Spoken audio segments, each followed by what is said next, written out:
Bonjour, bonjour à tous. Et bonjour. Alors, je vois que nous avons déjà quelques participants connectés à l'heure, donc bienvenue à tous. On ne va pas attendre trop longtemps, on se donne juste quelques minutes pour attendre les derniers retardataires et puis après on va démarrer assez vite puisque le temps nous est compté, 45 minutes, ça passe très vite. J'espère que vous êtes tous accompagnés de votre super sandwich salade du midi. Tac. Allez, on attend une petite minute de plus et puis on va se lancer. C'est vrai que 45 minutes, c'est quand même court, surtout avec deux bavards. C'est clair, c'est clair. On va faire attention au temps, Ouais. on va être sérieux. Et puis, il sera toujours l'occasion d'échanger par la suite pour ceux qui voudraient continuer la discussion. Ouais, alors, en plus, c'est un sujet qui peut durer très longtemps, hein. Tu l'as vu la dernière fois au petit-déj qu'on avait organisé. Ça s'est éternisé. On est presque passé sur la pause du midi, tellement qu'il y avait deux choses à dire.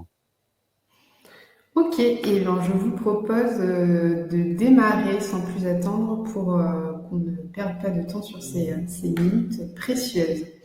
Donc, bienvenue à tous. Donc, moi, je suis Cécile, co-dirigeante de l'agence Plotfox. On accompagne nos clients notamment sur ces enjeux justement d'attractivité, de rétention, de fidélisation, d'engagement des collaborateurs. Et en fait, on a fait le constat ces derniers mois que le sujet de la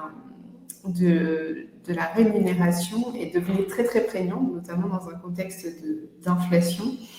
Et du coup, on s'est dit que ce serait assez intéressant pour ce webinaire, puisqu'on en fait à peu près tous les trimestres, de faire un sujet justement sur cette politique de rémunération et comment en faire un levier d'attractivité et de rétention. Et évidemment, nous avons pour ce faire fait appel à un expert sur le sujet, donc Kevin, ici présent de Global Pay, qui du coup va m'accompagner pendant ce webinaire pour vous guider un petit peu sur ces sujets de politique de rémunération. Et je vais te laisser, Kevin, te présenter du coup, si tu veux bien. Avec plaisir. Bonjour à tous. Moi, je suis Kevin Quintin de Carcadio, donc le gérant de la société Global Pay, située à Bordeaux. C'est une société qui est spécialisée dans l'externalisation de la paye et la gestion des ressources humaines de manière plus générale. Et avant ça, j'étais anciennement salarié de l'URSSAF d'Aquitaine, donc à Bordeaux. Voilà, donc on sait que c'est effectivement un sujet presque universel, hein, la rémunération aujourd'hui. Avant même qu'on soit dans un contexte d'inflation, ça l'est encore plus aujourd'hui, et on peut même rajouter, en plus du contexte d'inflation, on a aussi maintenant le contexte de la retraite, ce qui fait que du coup, ça touche doublement ce sujet de la rémunération, et donc d'avoir plusieurs moyens d'attirer et derrière de retenir les talents que l'on peut avoir dans son équipe. Merci Kevin. Je précise que Kevin a travaillé à l'URSSAF, mais qu'il est quand même très sympa. Ça fait Oui. toujours peur quand tu dis ça, mais voilà. Alors, effectivement, le sujet de la rémunération, ça a toujours été un sujet très prégnant, hein, nous, dans nos échanges, notamment avec nos clients, quand on parle de quel discours vis-à-vis des candidats, mais aussi comment faire en sorte que les collaborateurs qu'on a restent sur la durée et qu'on puisse aligner un petit peu la rémunération par rapport à leurs attentes sans non plus gréver complètement le budget et la marge de l'entreprise. Hein. C'est toujours ce sujet-là qui revient au devant de la scène. Et c'est vrai que ces derniers mois, dans ce contexte, avec ce sujet effectivement de la retraite dont tu parles, avec l'inflation, avec l'évolution des attentes et du marché aussi, hein, parce que le candidat est dans beaucoup de secteurs aujourd'hui en position de force. Et du coup, forcément, la rémunération est un élément qui va faire la différence vis-à-vis des concurrents. Donc voilà, c'est tout ça qu'on va essayer de prendre en compte aujourd'hui. Donc on est ensemble pour 45 minutes. On va essayer de garder quelques minutes à la fin pour vos questions. Donc n'hésitez pas à les poser. Vous avez un espace chat Q&A à votre disposition pour venir poser toutes vos questions au fil de l'eau. Soit on les attrapera au vol et on y répondra au fil de l'eau, soit on les gardera en stock et on y répondra à la fin dans cet espace qu'on va dédier aux questions-réponses. L'idée, c'est donc de voir ensemble aujourd'hui comment est-ce qu'on définit finalement une politique de rémunération qui soit efficace, qui fonctionne bien, quelles sont un peu les clés et qu'est-ce qu'on peut y mettre, et surtout comment est-ce qu'on fait de cette politique de rémunération un levier pour attirer des candidats et aussi pour arriver à pérenniser ces équipes. Donc on va essayer de vous donner vraiment des clés concrètes aujourd'hui sur ces deux sujets-là, comment je construis ma politique de rémunération et comment j'en fais un véritable atout pour les collaborateurs actuels et pour ceux qui rejoindraient mon entreprise demain. Ce que je vous propose pour démarrer, c'est de vous poser une petite question, histoire de voir si vous êtes bien là. C'est quoi pour vous une politique de rémunération? Donc là, vous allez voir apparaître normalement dans votre onglet Polls un sondage qui vous permet de donner une réponse à cette question avec plusieurs réponses possibles. Je vous invite tout de suite à nous donner votre avis sur cette question avant qu'on puisse démarrer. Cécile, je me permets, pendant que les gens répondent, de poser une question qui est dans le chat. Est-ce que le webinaire est enregistré? Oui, tout à fait. Le webinaire est enregistré et il vous sera envoyé dans la foulée de la session d'aujourd'hui directement un replay que vous pourrez regarder, mais aussi potentiellement partager. Je vois que c'est Hélène, bonjour Hélène, qui a posé cette question-là, peut-être aussi pour pouvoir partager avec vos collègues. Donc, bien sûr, le replay sera disponible dans la foulée. Je vois que personne ne répond au sondage, donc je ne sais pas si c'est que ça ne fonctionne pas. Est-ce que ça fonctionne chez vous?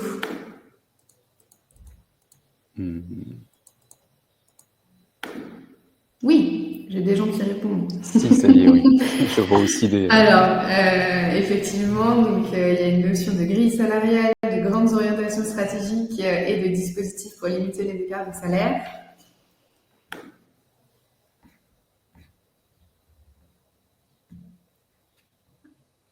Alors, on a une majorité... Ah, ça bouge. Une majorité, effectivement, pour la deuxième... deuxième réponse, donc grandes orientations stratégiques en matière de rémunération des salariés. Et puis, on a aussi des réponses sur le troisième point, dispositif pour limiter les écarts de salaire.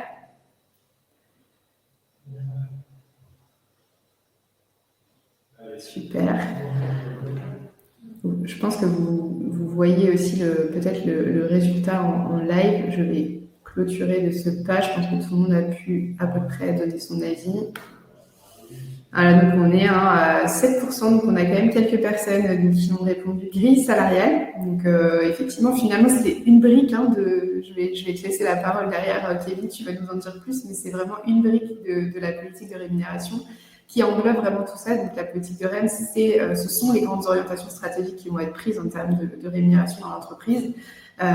Et la troisième réponse était vraie aussi, puisqu'en fait, c'est effectivement un dispositif qui, in fine, va aussi permettre finalement de limiter potentiellement les écarts de salaire. Ça dépend de ce qu'on met dans cette politique de rémunération et de la manière dont on l'a construit. Je te laisse nous en dire plus, Kevin, tout de suite. Merci Cécile. Oui, c'est vrai que la politique de rémunération, quelque part, c'est un peu personnel aussi, ou en tout cas personnel à l'entreprise. Chacun y met aussi ses objectifs, mais ça regroupe effectivement ces trois briques-là, en tout cas. C'est un socle commun. Après, on a plus ou moins de majorité sur soi.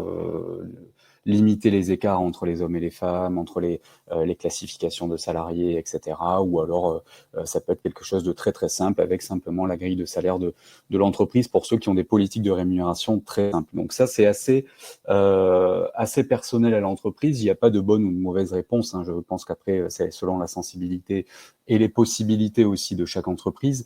En tout cas, par expérience, il y a quelque chose qui transparaît aujourd'hui auprès de beaucoup de nos clients. Moi, je parle d'un retour d'expérience personnelle. C'est que déjà, il y a une méconnaissance ou une confusion entre la différence entre le salaire et la rémunération. On a souvent tendance à penser que c'est la même chose, alors que pas du tout. Par définition, le salaire, c'est le paiement du travail convenu entre le salarié et son employeur au titre du contrat de travail. Ça, c'est la définition que je fais semblant de connaître par cœur, alors que je la lis sur un petit papier juste en dessous. Et la rémunération, c'est plutôt l'ensemble des avantages, et là, de toute nature. Et c'est là où on va voir que le terme de rémunération est très important par rapport au terme de salaire seul. Donc, c'est l'ensemble des avantages qui sont perçus par le salarié. Et là, on peut aller très loin, voire de plus en plus loin, puisqu'on va voir après que effectivement on peut y intégrer de plus en plus de choses. Donc, dans la rémunération, on a le salaire fixe de base prévu par le contrat de travail. On peut y intégrer, bien entendu, des primes, des avantages en nature, des avantages sociaux, tout ce qui va être œuvre sociale, donc tout ce qui va être CSE, ex-CE, des primes exceptionnelles. Alors, ça peut être des primes exceptionnelles soumises à cotisation ou des primes non soumises à cotisation quand la loi nous permet d'en mettre, comme en ce moment la prime de partage de la valeur, ou encore les produits d'épargne si là on veut viser sur le long terme et peut-être parfois esquiver un petit peu aussi les charges sociales. Tout à l'heure, tu as parlé du budget, Cécile, et forcément, dans la détermination de la politique de rémunération, va entrer en ligne de compte le budget, l'enveloppe que l'entreprise peut consacrer à cette rémunération-là, puisque forcément, si c'était si simple que ça, on se contenterait d'augmenter le salaire des salariés. Et c'est justement ce qui coince aujourd'hui, hein, c'est un vaste sujet, on entend très souvent aujourd'hui dans les débats politiques la rémunération ou le salaire et qu'il faut augmenter le salaire. Alors c'est pas si simple parce que techniquement parlant, sans rentrer trop dans le détail barbant de la paye, aujourd'hui quand vous avez un salarié qui est rémunéré entre le SMIC et à peu près 15-16 euros brut de l'heure, vous bénéficiez sur le bulletin de paye d'une réduction de charge qui s'appelait la réduction Fillon à l'époque où François Fillon l'avait faite valider, et qui vous permet donc de payer beaucoup moins de charges. Le problème de cette réduction, c'est qu'elle est dégressive au fur et à mesure que le salaire augmente.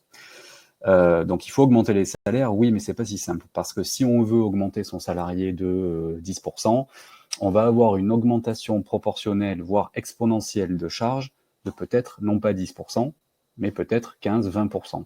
On veut l'augmenter de 50%, on va avoir une augmentation des charges de peut-être 70-80%. Ce qui fait que très très vite, faites le test, augmentez le taux horaire de votre salarié, vous allez vite voir sur une simulation qui ne va pas vous coûter proportionnellement la même chose en charge, mais bien plus cher.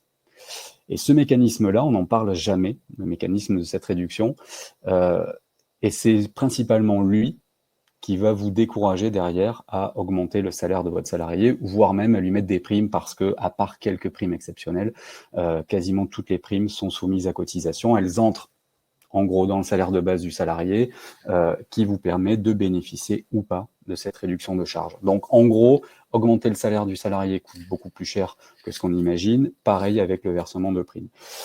Et c'est pour ça que derrière, on peut se tourner vers d'autres choses qui existent, mais qui finalement sont aussi beaucoup sous-estimées. Elles sont sous-estimées parce que peut-être qu'on ne connaît pas l'impact fiscal pour le salarié, l'impact comptable en termes de charges pour l'entreprise, mais on l'a vu, je vais en citer quelques-unes, vous avez bien entendu les produits d'épargne qui, eux, vont pouvoir permettre de placer de l'argent, soit sur un PE, sur un PEI, sur un PERCO, puisqu'on parlait de retraite, pour le salarié. Il y a quelques années, c'était peut-être pas si intéressant que ça. Aujourd'hui, quand on explique aux salariés qu'on peut lui placer de l'argent sur un PERCO pour sa retraite, et que surtout, dans l'enveloppe que l'entreprise a dégagée, on va pouvoir placer peut-être 75% de ce qu'il y a dans cette enveloppe sur son PERCO, plutôt que d'en donner que 50% en salaire, 50% en charge, en l'expliquant aux salariés, ça peut paraître aussi beaucoup plus intéressant pour lui d'en bénéficier. On a aussi tout ce qui va être très connu, les tickets resto, les CE ou CE externalisés pour les petites structures. Je ne sais pas quelles sont les tailles de vos structures pour ceux qui sont présents aujourd'hui. Mais pour les petites structures qui n'ont pas forcément de CE, sachez qu'il existe aujourd'hui des dispositifs de CE externalisés qui vont vous permettre de verser, sans donner de nom ou faire de pub, mais nous on utilise par exemple WeSmile chez GlobalPay pour nos collaborateurs, eh bien vous pouvez verser jusqu'à 2300 € par an à votre salarié au titre des œuvres sociales. Entièrement régularisé, entièrement légal, puisque, par exemple, en tout cas, cet outil-là, WeSmile, dispose d'un rescrit social de l'URSSAF, donc il valide en tout cas la possibilité de placer jusqu'à 2300 € sur la cagnotte œuvre sociale d'un salarié. Les tickets restaurants, c'est pareil. Les tickets restaurants, c'est quelque chose de très connu, qu'on sous-estime énormément. Finalement, quand on le met en place, on s'aperçoit qu'on peut donner jusqu'à 120 € de plus à un salarié par mois, Vous faites le calcul, 1 450 € par an à peu près, pour des tickets resto d'une valeur de 10 €. Et ça, c'est vraiment le bénéfice pour le salarié, hein. C'est après déduction de sa part à lui. Vous additionnez ça avec, par exemple, un CE externalisé. C'est tout bête, mais vous avez là déjà 3 750 € de plus par an pour un salarié. Ça commence à faire. Et si on additionne toutes ces petites choses qui existent autour et autres que le salaire, finalement, on peut arriver à augmenter de manière assez conséquente le pouvoir d'achat d'un salarié sans forcément aller exploser les charges de l'entreprise. Voilà par exemple ce qui peut exister aujourd'hui. Après, on a ses préférences, il faut aussi prendre en compte, et c'est Cécile qui va peut-être juste derrière nous dire aussi ce qui est pris en compte par les salariés pour rester dans une entreprise ou pour venir dans une entreprise, parce que ça c'est déterminant aussi. Mais voilà, il existe aujourd'hui beaucoup de choses, c'est difficile d'aller plus loin dans le détail parce que le webinaire est court. Il faut aussi pouvoir le simuler, il faut aussi pouvoir le quantifier et le faire en fonction, bien entendu, de la politique de rémunération et du budget de l'entreprise. Merci Kevin. Alors effectivement, je vais donc enchaîner pour voir comment est-ce qu'en s'appuyant sur tous ces ingrédients, on en fait justement un levier. Avant de rentrer dans le détail, je fais un second et dernier sondage que je vous ouvre tout de suite. Je vous pose cette question, à votre avis aujourd'hui, où est-ce que le salaire est placé dans les attentes des candidats? Quand on leur demande ce qui peut faire la différence sur la prise d'un nouveau poste, où est-ce qu'est placé le salaire par rapport à tous les autres éléments qu'on peut imaginer, notamment on parle beaucoup de sens au travail ces dernières années. Je vois répondre petit à petit. On est à 66% première position, 33% troisième position. Est-ce qu'il y a encore des personnes qui n'ont pas voté? Ah, non, ça s'est inversé. Donc 71% pour la troisième position, 62%, on a une grosse inversion. Quelques personnes qui ont mis cinquième position. Ça bouge, ça bouge. Vous n'êtes vraiment pas tous d'accord. Et ouais, je pensais qu'il y aurait moins de suspense que ça sur cette question-là, et puis finalement... Gros suspense, comme quoi ça fait toujours du bien de se le rappeler, et c'est là où on va pouvoir parler de quelques enquêtes ensemble qui sont assez intéressantes. C'est toujours très important d'aller voir un peu l'évolution des attentes, parce qu'il y a beaucoup de on-dit, on entend beaucoup de choses sur les besoins des candidats, etc. Et c'est toujours important de refaire un petit reminder sur ces sujets-là. Je ferme le sondage. Donc, on est en gros à 54%. Vous êtes 54% donc à avoir mis troisième position, 36% première position et un petit 9% en cinquième position. Donc, attention, suspense insoutenable. Donc là, je vous présente une enquête Robert Half, qui est la plus récente que j'ai trouvée, puisqu'elle date de mars de cette année, donc elle est vraiment toute récente. Et donc, comme vous pouvez le constater, le salaire apparaît en première position. Donc, la question posée exacte, parce que les chiffres, on peut toujours leur faire dire un peu tout ce qu'on veut, c'est si vous recevez plusieurs offres d'emploi, quels sont les critères primordiaux qui vous feraient choisir une entreprise plutôt qu'une autre? Et on voit que le salaire non seulement est en premier, mais de très loin. C'est-à-dire qu'il sort vraiment du lot sur le sujet. Bien sûr, derrière, on retrouve ces sujets de flexibilité, d'équilibre vie pro, vie perso, tout ce qu'on peut proposer. On a quand même aussi une notion d'avantage proposée par l'entreprise qui arrive 4, 5, en sixième position, que finalement, certaines parties sont incluses aussi dans la rémunération dont on parle, puisque là, bien sûr, la réponse salaire ne prend qu'une partie, vous l'aurez compris, c'est ce que vous avez expliqué, Kevin, de la rémunération dans son ensemble. Donc, pourquoi c'est intéressant de savoir ça? Parce que clairement, ces enquêtes-là, il y en a d'autres. Par exemple, l'APEC a aussi fait une étude l'année dernière auprès des cadres spécifiquement. Et c'est pareil, la rémunération arrivait en tête pour 52%, devant l'intérêt de la mission, 49%, et les conditions de travail, 40%. Donc, en fait, clairement, toutes ces études, elles montrent que la rémunération, le salaire reste vraiment le sujet prégnant en termes d'attente, et d'autant plus avec cette pression, on va dire, économique que subit le salarié. Ce qui est intéressant aussi à voir, et ce que je voulais vous présenter en termes de chiffres, c'est qu'aujourd'hui, il y a des attentes des candidats, non seulement d'avoir un bon salaire, meilleur que ce qu'ils pourraient trouver ailleurs, mais aussi de connaître le salaire dans les offres d'emploi. Et ça, c'est une autre tendance qui est super importante en termes de chiffres. Il y a une enquête qui a été faite par Hello Work Group, qui est un acteur français du digital, de l'emploi, du recrutement, de la formation. Et ils ont fait une enquête en demandant, en gros, les éléments importants à indiquer dans l'offre d'emploi.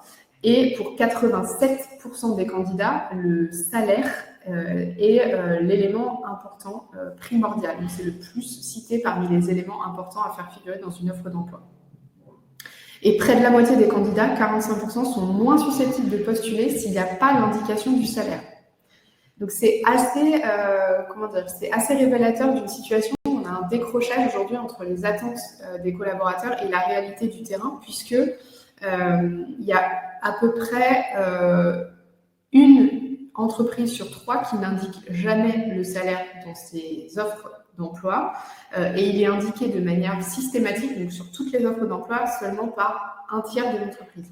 Donc en fait, on a très peu d'offres qui font figurer le salaire très clairement, ou en tout cas une fourchette, et pour autant, c'est une attente très forte des collaborateurs aujourd'hui de savoir quel est le range du salaire. Et finalement, ça fait aussi gagner du temps un peu à tout le monde, parce qu'on sait que c'est un sujet qui est crucial, que de toute façon, comme on le voit là, c'est le critère numéro 1 qui va faire switcher d'un côté ou de l'autre. Donc c'est vraiment super important d'avoir ça en tête. Et effectivement, la rémunération, ça va être un levier très important pour le recrutement, donc pour attirer. C'est ce qui va potentiellement faire la différence entre vous et le concurrent, cette rémunération au-delà du salaire. Et ce qui est important à prendre en compte, et je rebondis sur ce que vient de dire Kevin sur tout ce qu'on peut mettre dans cette politique de rémunération, c'est de bien connaître votre cible de candidat.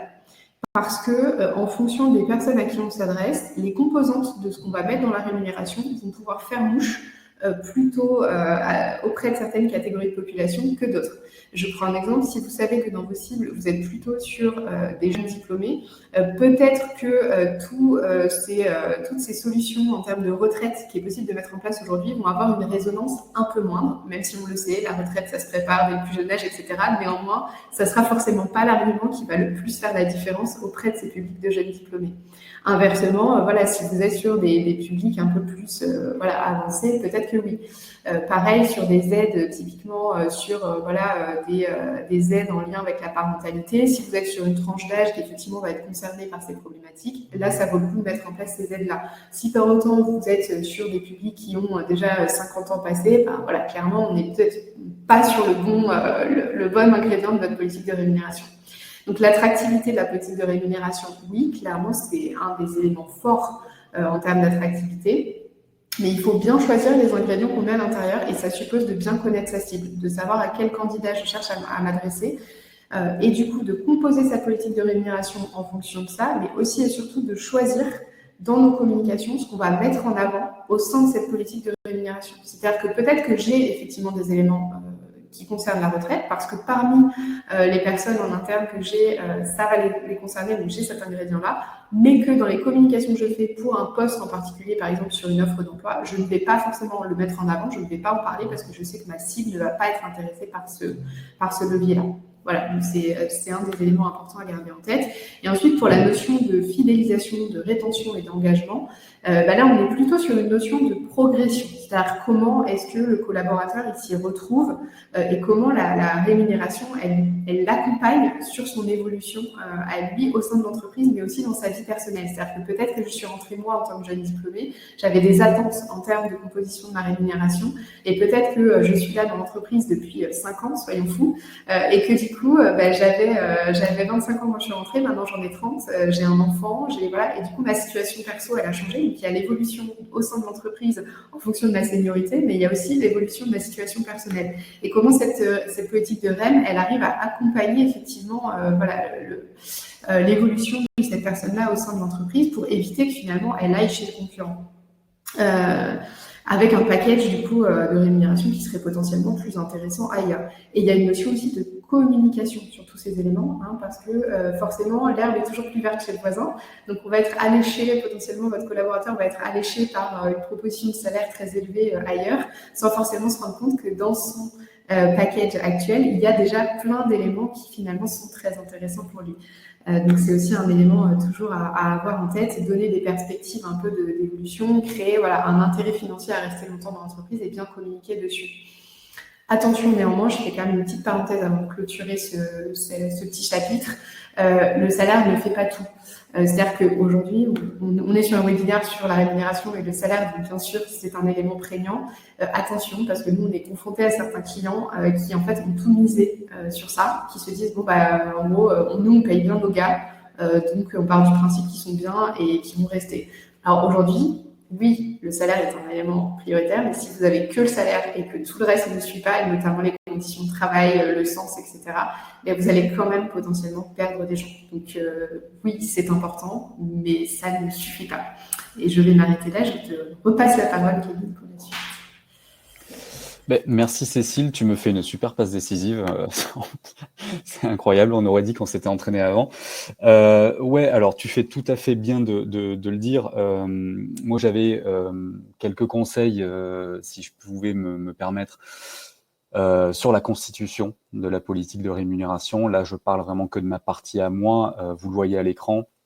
Mon premier conseil, c'est de la composer d'au moins 3 éléments. Pourquoi? Pour l'argument suivant, c'est pour pouvoir la faire évoluer régulièrement. Et bien entendu, ça revient à ce que tu disais juste avant. Aujourd'hui, vous allez prendre des talents, vous allez les attirer. Cécile, tu vises visiblement sur une entreprise qui a réussi à fidéliser son salarié sur pas mal d'années, puisque visiblement sa vie personnelle évolue. Et c'est tout à fait vrai.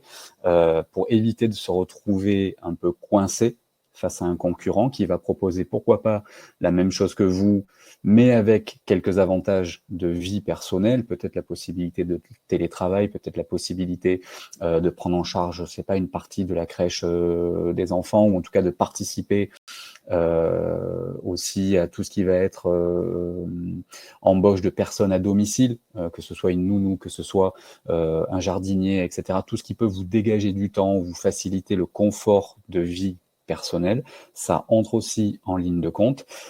Et c'est pour ça que moi, je vous conseille de composer, si possible, votre politique de rémunération d'au moins 3 éléments. Plus, après, ça devient compliqué, parce qu'il faut pouvoir jongler avec tous les éléments, surtout que généralement, c'est des éléments qui sont à proposer à tout le monde. 3 éléments, c'est je pense, le bon juste milieu, parce que ça va vous permettre, bien entendu, d'avoir dans ces 3 éléments le salaire, ça vous pouvez pas y couper, mais vous allez pouvoir l'agrémenter d'au moins 2 autres choses, qui seront des avantages, sur lesquels, bien entendu, la communication est hyper importante, et c'est la passe décisive que je ferai ensuite vers Cécile. Mais le but, c'est effectivement de pouvoir s'adapter au fur et à mesure à l'évolution de la vie du salarié. Comme l'a dit Cécile, les besoins du salarié aujourd'hui dans sa vie personnelle ne sont pas forcément les mêmes que ceux qu'il aura dans quelques années. L'avantage d'avoir une politique de rémunération constituée d'au moins 3 éléments, c'est d'être un peu plus agile. C'est de pouvoir évoluer. Si la loi évolue demain, si l'un des 3 éléments que vous avez devient moins intéressant, vous allez au moins pouvoir vous appuyer sur les 2 autres. Alors que si vous avez une politique de rémunération qui est assise sur un seul élément que vous pensez être un élément fort, si demain la loi fragilise cet élément-là, notamment le salaire, si on augmente les charges, peu importe tout ce qui peut se passer, on le voit, hein, les taux de charges sont plus les mêmes aujourd'hui qu'il y a quelques années. Ceux qui ont constitué leur politique de rémunération avec uniquement du salaire pur, ça leur revient, je pense, un petit peu plus cher aujourd'hui qu'il y a quelques années. Pas sûr que du coup ils puissent garder le salarié si à côté un concurrent va proposer à peu près la même rémunération, peut-être même un tout petit peu moins, mais par contre avec la possibilité d'avoir, je sais pas moi, la prise en charge de la nounou à hauteur de ce que permet la loi. Alors je crois qu'on était à 1800 € encore l'année dernière ou quelque chose comme ça par an, entièrement défiscalisé, entièrement non soumis à cotisation pour l'entreprise. Et on sait que ça, par exemple, pour celui qui a pour projet d'avoir un enfant, ça peut être un super avantage pour rester chez vous ou pour venir chez vous, peu importe. Donc c'est ça le but d'avoir une politique de rémunération composée d'au moins 3 éléments, c'est de pouvoir naviguer plus facilement dans les évolutions de la loi, d'avoir un peu plus d'agilité face aux changements de la loi, parce qu'on ne sait jamais de quoi demain sera fait. Ce qui est un avantage aujourd'hui peut ne plus l'être demain. Et puis surtout, très important, bien entendu, sécuriser votre politique de rémunération par la loi. Faites appel, si possible, à soit Global Pay, par exemple, ou alors un avocat qui va être spécialisé, qui vous permettra justement d'être certain de pouvoir aussi définir une politique de rémunération qui vous permet de vous projeter, parce que c'est ça l'une des grandes difficultés aujourd'hui, c'est de pouvoir se projeter et savoir combien ça coûte et combien ça va coûter. Et donc, pour savoir tout ça, on peut bien entendu le simuler, on peut le préparer et le chiffrer à l'avance sans trop de marge d'erreur. Donc ça peut vous permettre déjà de vous sécuriser face au recrutement d'aujourd'hui et de demain, mais également sur du long terme. Autre élément hyper important, que moi j'avais vu dans une étude que je ne peux pas du tout citer parce que je ne m'en souviens pas, c'est que beaucoup d'avantages qui sont octroyés aux salariés font un petit peu une sorte de flop, on va dire, non pas parce qu'ils ne sont pas intéressants, mais parce que les salariés n'ont pas conscience de l'avantage que ça représente. À quel niveau? Au niveau fiscal, bien entendu, le but, on le sait, c'est forcément la question de payer plus ou moins d'impôts, et bien entendu également l'avantage pour l'entreprise. On le disait tout à l'heure, vous avez aujourd'hui une enveloppe de X euros, vous allez avoir plein de manières de dépenser cette enveloppe-là. Le salarié, lui, peut de manière très simple se dire, tiens, pourquoi sur le budget de 30 000 qu'il a à l'année, pourquoi il ne me donne pas 30 000? Mais parce que ça ne coûtera pas 30 000 à l'entreprise. Ce budget de 30 000, on peut le découper, on peut l'aménager de pas mal de manières, mais c'est, je pense, aussi important de savoir le communiquer aux salariés, de savoir de manière pédagogique, lui dire, voilà, on a un budget de 30 000 pour 10 salariés, ça fait 3 000 par personne, et voilà ce qu'on peut faire. Soit je te donne 2 000, mais ce n'est pas directement dans le salaire, ça va être par des avantages à droite, à gauche, mais au moins tu as 2 000 en plus dans ton pouvoir d'achat, et moi j'ai que 1 000 euros de charge. Ou alors, si tu veux, je te donne tout ce que je peux te donner, mais par contre, sur un budget de 3 000 par personne, en gros, je vais avoir 50% de charge, donc il n'y aura que 1 500 pour toi. Voilà. Et ça, parfois, le salarié, juste cette notion-là, de lui expliquer qu'en termes de budget, tout mettre en salaire ou en prime, il va finalement se retrouver avec beaucoup moins que si on le passait par d'autres avantages qui existent aujourd'hui, c'est peut-être moins intéressant. Voilà, donc la communication aussi, parce que sur beaucoup d'éléments, le salarié n'a pas forcément conscience de l'avantage dont il bénéficie. Donc la communication, spécialité de Cécile, à mon avis, doit faire partie de votre politique de rémunération. Cécile, du coup, je te repasse la parole. C'est parti. Alors effectivement, très belle transition. Donc quelques conseils assez concrets pour effectivement tirer le maximum de cette politique de rémunération, cette politique salariale qui a été mise en place. La première chose, c'est effectivement la communication. Alors bien sûr, je prêche pour ma paroisse, mais une communication pédagogique, c'est super important. Et qu'est-ce qu'on entend par communication pédagogique? En fait, souvent, les rémunérations, c'est très compliqué parce qu'il y a plein d'éléments. Donc, nous, ce qu'on constate, c'est qu'en général, quand on fait des écoutes, par exemple, sur des entretiens, on se rend compte que la présentation de la rémunération, elle est presque angoissante pour le collaborateur parce qu'on lui donne plein d'infos qui sont hyper positives, mais qui sont tellement noyées, qui ont l'air tellement compliquées avec plein de chiffres que finalement, ça fait peur. Donc, une des recos qu'on a, c'est d'arriver à formaliser, en fait, très concrètement, visuellement, quels sont les éléments, justement, Kevin parlait de au moins 3 ingrédients, quels sont ces ingrédients que vous mettez, en fait, dans cette politique de rémunération, comment elle est composée et quelle est vraiment, très concrètement, cette politique de rémunération. Et ça, en fait, se forcer à arriver à le synthétiser sur quelque chose de schématique, ça peut être très simple, fait sur un petit Canva ou quelque chose d'assez, pas besoin d'avoir des compétences incroyables de design, mais juste d'arriver à le formaliser. Ça va vous aider, vous, déjà à y voir plus clair, à voir comment présenter les choses. C'est quelque chose que potentiellement vous pouvez d'ailleurs communiquer au candidat quand vous le recevez en entretien ou en amont, dans les échanges, pour que très clairement il puisse à tête reposée se poser dessus. C'est aussi quelque chose qui va lui permettre de comparer avec le voisin et de se rendre compte que finalement il y a plein de choses dedans et que oui, le salaire est peut-être pas pile poil le salaire fixe au niveau de ce que propose le voisin, mais que finalement il s'y retrouve très largement de par la composition de ces différentes briques.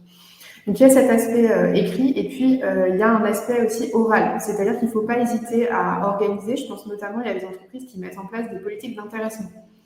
qui sont très intéressantes, politiques d'intéressement intéressantes, ça c'est une belle formule, mais qui sont très complexes. L'intéressement, c'est quelque chose qui est très complexe. Donc, au moment où on le met en place, ne pas hésiter à vraiment organiser une session d'information, qui ne soit pas uniquement une session d'information descendante, mais de discussion, pour qu'on puisse expliquer de manière pédagogique qu'est-ce qu'on met en place, pourquoi on le met en place, que les personnes puissent poser leurs questions et qu'on soit vraiment dans un échange qui permette aux collaborateurs d'appréhender qu'est-ce qu'on met dans cette politique d'intéressement. Donc vraiment des temps de dialogue. Il y a aussi une notion qui est très importante quand on parle de politique de rémunération, c'est la notion de transparence. Parce que en fait, c'est presque pour moi un ingrédient qui doit faire partie de cette politique de rémunération. C'est une grande orientation qu'on doit avoir en tête quand on la définit. Jusqu'où je vais en termes de transparence sur cette politique de rémunération? Est-ce que je communique uniquement des grilles salariales en fonction de certains coefficients? Est-ce que tous les salaires sont transparents? Il y a des entreprises aujourd'hui qui font ça. Jusqu'où je vais en termes de transparence? Et ça, c'est super important que ce soit clair pour soi et qu'on soit capable aussi de dire et de répondre et de donner l'information à ses collaborateurs, à ses candidats sur quel est le niveau de transparence en interne et aussi à l'externe, puisque ça peut être deux niveaux bien sûr différents. Et ça passe notamment, j'en parlais tout à l'heure, par qu'est-ce que je communique dans mes offres d'emploi aussi. Est-ce que je suis très au clair sur les fourchettes que je peux donner ou pas? Ensuite, il y a une notion d'anticiper les questions. Ça, c'est très important parce que la rémunération, forcément, on l'a vu, c'est une attente forte des candidats. Vous allez avoir des questions dans les entretiens, quand on est sur des salons. Je crois que d'ailleurs, certaines personnes de ce client-là sont ici aujourd'hui. On a un client qui a organisé des journées portes ouvertes dans ses locaux, donc du coup qui a rencontré plein de candidats. Comment est-ce que j'anticipe les questions sur la rémunération auprès de ces candidats? Donc, c'est prévoir vraiment, avoir toutes les cartes en main pour répondre aux questions avec des éléments de langage qui soient clairs. On sait qu'en France, l'argent, c'est tabou. Donc, dès qu'on commence à aborder le sujet de la rémunération, on commence tous un peu à transpirer. Et on veut absolument éviter ça. Donc, anticiper un peu sur quoi on va venir me challenger. Quelles sont les questions qu'on va me poser?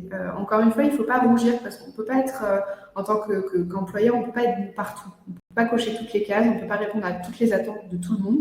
Mais il faut juste être au clair sur, nous, notre politique, elle est définie, c'est celle-là. Voilà comment ça fonctionne et avoir des éléments de réponse à toutes les questions sur lesquelles on peut venir un petit peu me titiller, c'est super important. Pour que le discours soit aligné aussi et que si la question est posée à Pierre, à Paul ou à Jacques, la réponse soit la même partout, tout le temps. Ça, c'est super important pour créer de la cohérence. Et puis, j'en parlais un petit peu tout à l'heure, le dernier conseil que je vous donnerai, c'est vraiment de bien sélectionner les éléments en fonction de la cible. Vous allez décomposer un peu vos briques de rémunération que vous avez définies et sélectionner qu'est-ce qui va parler à tel ou tel profil de candidat ou de collaborateur. Je ne détaillerai pas parce que je donnais des exemples tout à l'heure, mais c'est vraiment ça, c'est de se dire, lui, à cet instant-là, ce profil-là, est-ce qu'il va plutôt être intéressé par cette brique-là, cette brique-là, cette brique-là? Et dans ce cas-là, je vais organiser mon discours de telle façon à ce que ça fasse mouche auprès de cette personne-là. Voilà. Je vais m'arrêter là pour qu'on ait quelques minutes pour pouvoir prendre de potentielles questions. Pour l'instant, j'en vois pas. Est-ce qu'il y a des questions ou est-ce que certaines personnes ont des commentaires, des remarques à nous partager? Ou des choses que vous avez mises en place dans votre politique de rémunération qui n'ont pas marché, peut-être également. Et si vous savez pourquoi, éventuellement nous expliquer pourquoi. Tu le disais, une politique de rémunération, on peut rarement satisfaire tout le monde. C'est toujours forcément compliqué. S'il existait une formule magique pour le faire, elle serait déjà connue. Mais c'est le nerf de la guerre, bien sûr, c'est l'argent et mais comment on le répartit et puis comment on communique dessus. Ça, c'est hyper important dans une entreprise. Parfois, ça ne nécessite pas forcément d'avoir une organisation démesurée, de communiquer sur certains avantages. Il faut peut-être parfois le théâtraliser un peu. Alors, théâtraliser pas dans le sens où il faut en faire des caisses, mais peut-être faire venir quelqu'un de spécialisé là-dedans, avec qui on a mis en place, par exemple, on l'a vu avec le CE externalisé WeSmile, et qui nous a proposé, justement, le commercial nous a proposé de venir, qui est un super commercial d'ailleurs, il n'est pas présent, donc je lui fais de la pub gratuitement, vous voyez, mais qui est venu, qui a fait toute une présentation de vraiment tous les avantages, ça a duré plus d'1 heure. Si moi j'avais fait moi-même la présentation, même si partant du principe que je voulais assurer moi-même cette communication-là, j'aurais pas été aussi bon. Les salariés ne seraient pas ressortis de cette réunion avec cette vision aussi claire de tout ce qu'ils peuvent faire grâce à ce CE externalisé. Par exemple, on a mis en place les cartes tickets restaurant Swile. C'est pareil. Au-delà de ce que ça représente en termes d'argent, vous avez d'un côté le carnet de tickets resto un peu traditionnel, et vous avez aujourd'hui la version un peu plus moderne qui plaît beaucoup, ce côté digitalisé. On a la petite carte bancaire Swile qui permet justement de la passer. Là, on a vraiment le sentiment d'avoir un pouvoir d'achat supplémentaire. C'est tout bête, mais c'est pareil. Présentation des avantages de Swile. Ça a eu un impact, je pense, sur le moral des troupes, qui était déjà très très bon, parce que c'est des conditions de rêve de travailler chez Global Pay, bien entendu, c'est connu dans le monde entier. Mais en tout cas, voilà, à chaque fois, on insiste, c'est comme la prise en charge de la mutuelle. On a décidé aussi de prendre en charge 100% de la mutuelle en part patronale. C'est pareil, on a fait venir notre super partenaire de Prévy à Bordeaux, Régis Serrazin, que je salue, qui est venu, a fait une présentation, a expliqué l'avantage de prendre en charge 100% de la mutuelle en part patronale. Et on a augmenté comme ça de 25 ou 30 euros, je crois, le pouvoir d'achat de chaque salarié. Et vous mettez tout ça bout à bout, déjà ils ont tous compris l'intérêt qu'ils avaient. Et derrière, mais forcément, ça permet aussi d'avoir une communication qui est maîtrisée. Il y a une question de Hélène qui demande s'il y a des RH présents autour de la table qui ont dû ajuster leur grille de salaire avec l'inflation et les hausses de SMIC pour garder de l'équité, et comment est-ce que vous avez fait? Donc, je ne sais pas si... Et il y a Alice aussi qui nous dit effectivement pas facile de trouver des liquidités directes pour les salariés sans que cela ne coûte trop cher à l'entreprise. En effet, c'est ce que disait Kevin. Je pense qu'aujourd'hui, les leviers qui ne coûtent pas cher, entre guillemets, à l'entreprise sont plutôt des options qui ne sont pas des liquidités directes. Donc, effectivement, c'est toujours un peu le sujet d'arriver à équilibrer pour que le salarié ait quand même, entre guillemets, de l'argent en poche qui soit suffisant par rapport à ses attentes en termes de salaire. Alors moi, je peux répondre à la question d'Hélène éventuellement, parce que je vais répondre au nom de certains de nos clients pour qui on fait des bulletins de paye tous les mois, effectivement, qui ont décidé, avant même que la grille de salaire de la convention collective soit réévaluée, qui ont décidé eux-mêmes de prendre l'initiative d'augmenter. Aucun problème, tant que c'est de manière homogène, on va dire. On ne décide pas d'augmenter que Pierre, Paul, et par contre, on n'augmente pas Jacques. Mais effectivement, vous êtes tout à fait libre de pouvoir augmenter un petit peu votre grille de rémunération face à l'inflation, bien entendu. En théorie, la convention collective devrait le faire elle-même, alors toujours avec quelques temps de décalage, mais normalement, ça le fait tout seul, à moins que vous ayez une grille de salaire qui soit déjà plus élevée que la convention collective et qui ne soit pas indexée dessus, c'est-à-dire sans avoir un décollement de 10%, 30%, 50% par rapport à ce que prévoit la grille de la convention collective. Mais oui, vous êtes de toute façon toujours libre d'augmenter la rémunération de vos salariés. Oui. Après, il faut le quantifier, parce que quand on a 2 salariés, si on les augmente de 5%, ça va. Quand on en a 200, forcément, ça représente plus la même chose. Il faut penser derrière à l'impact que ça peut avoir sur tout ce qui prend en compte cette rémunération, c'est-à-dire la provision de congé, les provisions, par exemple, de 13e mois ou de 14e mois quand il y en a, les éventuelles indemnités de départ à la retraite, si jamais vous faites vos engagements de retraite tous les ans. Il faut prendre en compte aussi ce coût-là auquel on ne pense pas immédiatement, mais dès qu'on va augmenter un petit peu le salaire de base du salarié immédiatement sur le bulletin de paye, il faut penser à tout ce qui est autour, qui va également subir cette augmentation-là. Donc, c'est des coûts qu'on ne voit pas tout de suite, parce que c'est des coûts de demain, mais il faut également les anticiper aussi. Merci Kevin pour ces éléments de réponse. Je vois que le temps tourne, on est presque au bout de ce webinaire. Donc, sauf s'il y a une dernière question à soulever, sinon je vous propose de clôturer ici nos échanges. Donc encore une fois, déjà merci à tous d'avoir été là. Il y aura donc un replay qui vous sera envoyé. Vous pourrez effectivement repasser. N'hésitez pas aussi à partager autour de vous s'il y a des personnes qui sont intéressées.